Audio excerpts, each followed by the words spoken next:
The Palestinian resistance just carried out one of the biggest attacks since the beginning of Al-Aqsa flood.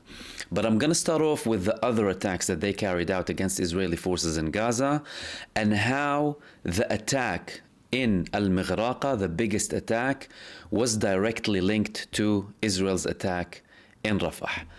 Firstly, we had two main resistance movements active against Israel in the past 24 hours. One of them is the PIJ's armed wing, Saraya al-Quds.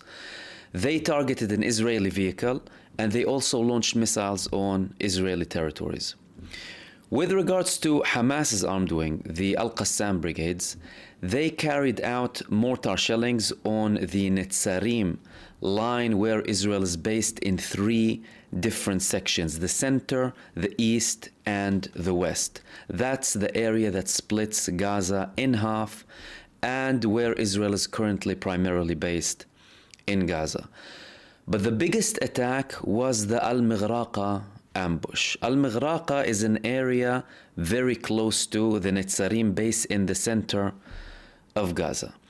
The Palestinian resistance, particularly Al-Qassam brigades, they dragged an Israeli force into Al-Mighraqa where they had an ambush full of mines and weapons, missiles in particular, that F-16s landed on Gaza and that did not detonate. Mind you, there are hundreds of Israeli missiles that Israel landed on civilian buildings in Gaza that somehow did not detonate. Obviously, the Palestinian resistance, they got them. They got them, some of them at least, and they previously carried out many attacks with Israeli undetonated rockets, bombs, and other types of TNT explosives.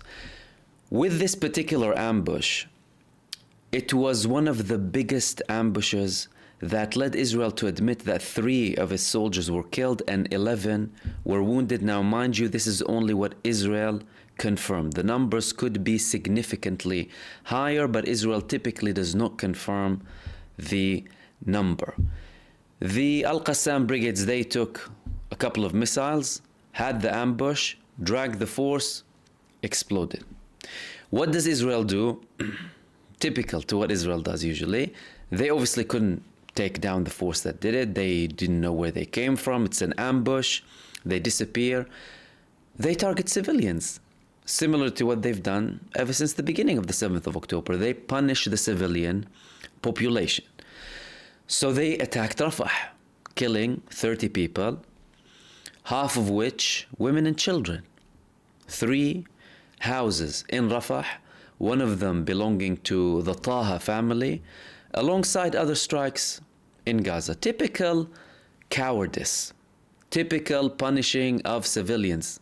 Instead of attacking the people who actually carried out these, they go against the civilians because they don't know where the resistance is. They act like they're fighting against the Hamas and the Palestinian resistance, but they're actually just punishing the civilian population. The attack in Rafah led many to believe that this is the beginning of the Rafah campaign. It is not. It isn't looking like they're completely going for a full-scale campaign in Rafah. As a matter of fact, there are many signs to show that they're slowly ditching the plan for Rafah after the confirmation from the United States, increased pressure from the resistance. Obviously, they didn't do anything with the resistance all across of Gaza, and Egypt's position with regards to Rafah. And this was the main thing that I wanted to talk to you about in this video, and I will see you soon in the next video.